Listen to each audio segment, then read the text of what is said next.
Hey, I'm here with Stephen Osborne, the new owner of Sonex Aviation, and many of us here in the general aviation community are so excited. And I know you've heard a lot of that already, Yep. Stephen, but We are too. We met up with Stephen at the Sonex open house during Oshkosh 2026. Let's get to the interview. tell me a little bit about your pilot history. Yep. So I'm a third generation aviator. I learned the love of aviation from my father. He flew a Piper Comanche and a Saratoga and a Lance and all sorts of different stuff. And I had hundreds of hours of right seat time with him. And I had the opportunity to start learning how to fly when I was 14 years old from an aviation explorer post, and earned my pilot certificate when I was about 18 years old. So I've been flying for a little over 20 years now, and I just love it. Anytime I can get in the air, it's just a blast. One of the ventures that we've broken into, we opened a flight school kind of by accident a few years ago. We had a plane to teach my kids how to fly in, and everyone kept asking if they could borrow it. So the Top Aviation Flight School was born at K-Top in Topeka, Kansas. And so this venture is really not outside of the realm of possibilities of things that I would go after. It certainly didn't surprise too many people when they heard that Sonex Aviation was struggling and we were pursuing reviving Sonex. So here we are today. The open house the day before AirVenture starts, and we've had a great turnout, and just having the time of my life right now. This is awesome. You're really an entrepreneur at heart, right? Yep. So maybe you started off with entrepreneurship. Aviation was a passion.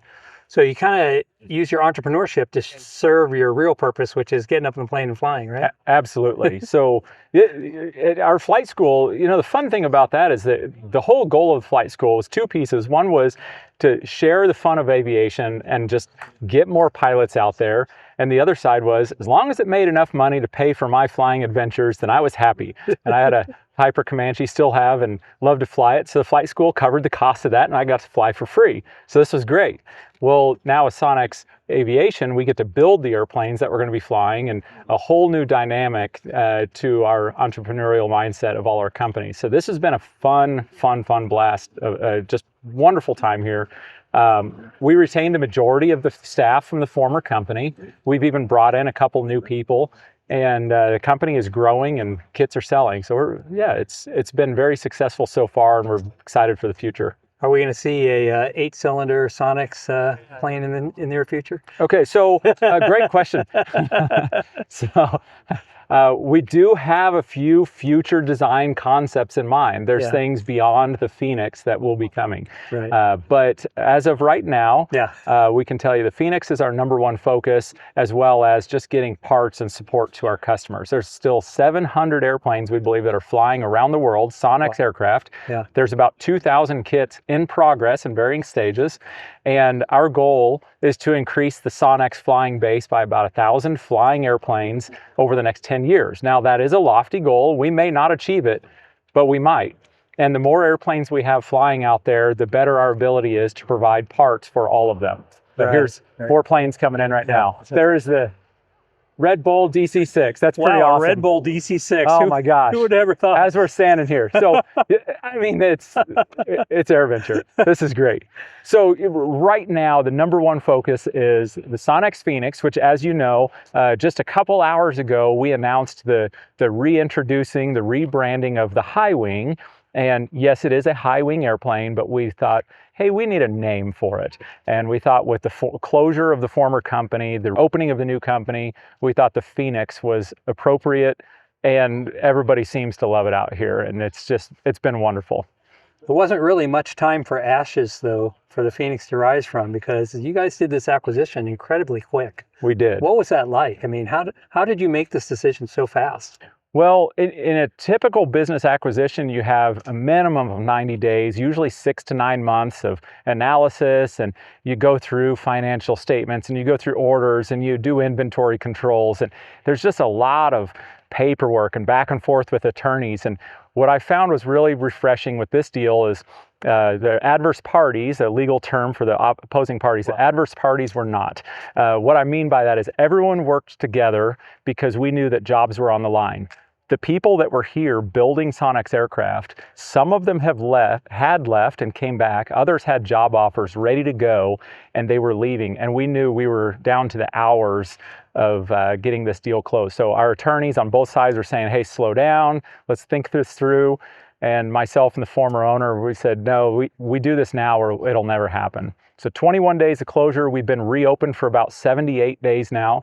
But who's counting? Right. It's not without its challenges, and we're still learning. But we want to hear from our customers. If there's something going on that they don't like, let us know. We'll fix it. But main focus is finish up the Phoenix design, finish up the wing load testing, and get this kit out to our customers. We have a lot of orders pending. Speaking of big changes, just in the last few days, something big just happened, right? With your supplier base? Yes. So actually within the last 30 hours, so our largest vendor, TD Services, and we talked about this before, our largest vendor, also our largest creditor, we worked a deal to purchase his business and all of his high-end precision machining, which will come to this location here in the building directly behind me in September. We closed on that purchase at about 6 in the morning on Saturday, just yesterday. So we all agreed we wanted this done before AirVenture and get that behind us. So that deal is done. We're excited. And we have now in-house precision machining on all custom parts for Sonex and the AeroV brand lines. We really think that's going to speed up not just getting the parts really in our customers' hands, but also future designs, because now there's not a lag of back and forth. They're all here. Right. So when our R&D facility off to my left here, when they are struggling with a certain part, the precision machine shop, they can run across the street, take a look, and go mill out some new parts. Wow, that'll really help. We believe it will. Huge. Yep. Okay, so big focus on current customer base. What are you doing to kind of support the customers? Obviously, the word is getting out. Yep. Right now, people are calling you directly. Yeah. I notice here at this open house, you got a ton of people coming up and talking to you. We do. And a lot of them, it seems like you've already talked to. Yep. Before you even met them here at the open house. So you're obviously getting out there and shaking hands and doing what you can to build confidence back up, right? That's correct. So as part of this acquisition of Sonex Aviation, one of my personal requirements was to get into the weeds for about 90 days. It might drag on a little bit longer than that, but prior to putting any new management in place out here, I wanted to be involved. So I have several other businesses that fortunately have been very successful because of the team that's in place. Not me, but the team that I was able to put in place. And we plan on doing that here as well. So I've been in the weeds. I've been talking to the staff. I've been working with the sales. And as I start to fade out of that and let the team grow the company, we'll see some really great success. But I wanted to know what Sonex was, because we got this deal done in 21 days. I'm like, what did we just do here? So I needed to get involved. We're coming to the end of that period of time as we start to bring in new management and work on the future growth. So for the customer base, to answer your question, customer tech support is up and running. We're answering emails as the most simple way and the fastest way of responding, because our customers are emailing in questions and they are able to attach pictures or references to drawings. And that's just tech@sonexaviation.com. And we're responding pretty quick on those. We also take phone calls in on tech support. We're also in the process of overhauling and redesigning our website. It's a really, really heavy data website. If you want to know something about a Sonex airplane, it's on that website, but right now it's kind of hard to find. So we're going to work through fixing that. We'll have some search integrations that'll work with finding data on maybe news articles or maybe service bulletins that'll be a little easier to find for your airplane. So those are the things coming over the next year, and whether we have other designs or something, perhaps, but right now we have a lot of orders for this Phoenix and a lot of very excited people. So that's our number one focus right now.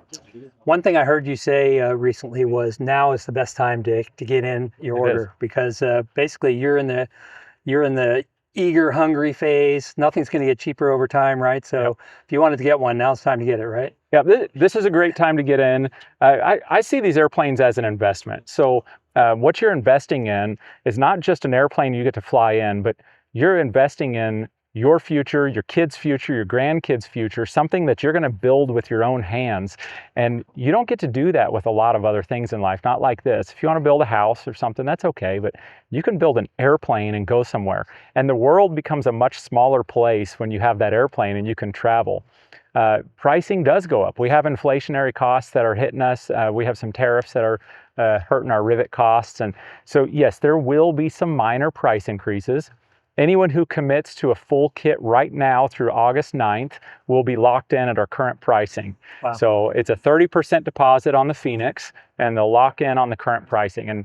And the other side of that is it helps stabilize this company. I mean, we have a lot of families to feed here, so we appreciate the orders. We appreciate people purchasing the airplanes, because you're not just buying an airplane, but you're buying this legacy project for yourself, and you're feeding a lot of families here at Sonex. We're still a small business, and we rely on our customers to help with that. So I think it's a very bright future. I'm very excited for Sonex. Speaking of placing an order today, so talk a little bit about the high wing status and what you expect over the next few months. Yep.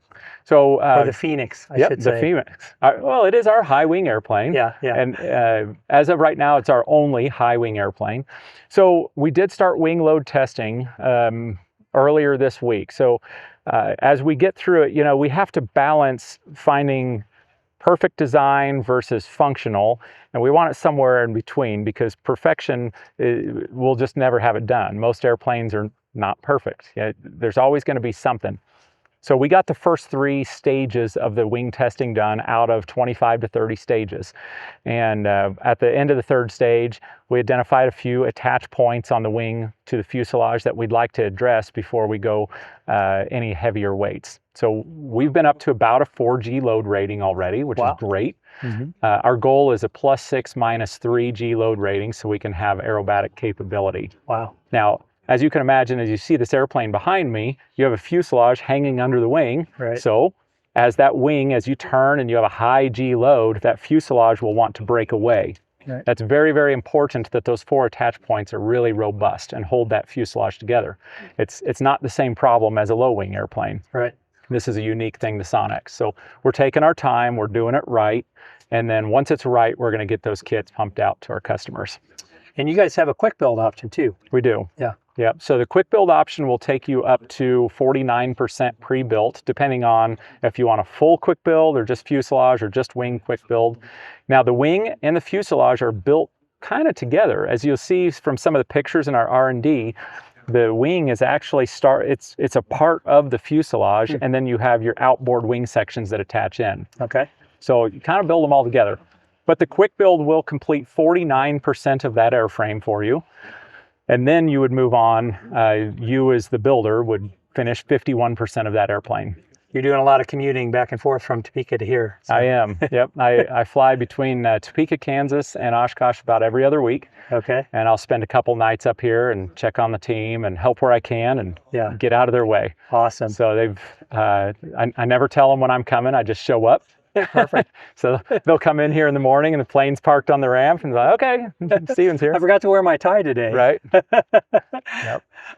So over the next year, what do you expect when you come to Oshkosh in 2026? So what's going to be different? So so this year, Sonex has survived. We're back at it. We're having fun. Next year, we'll have our precision machine shop up and running in the facility. That'll be really exciting to see. Mm-hmm. I would like to see at AirVenture 2027 a customer-built flying Sonex Phoenix. Wow. I'd love to see it.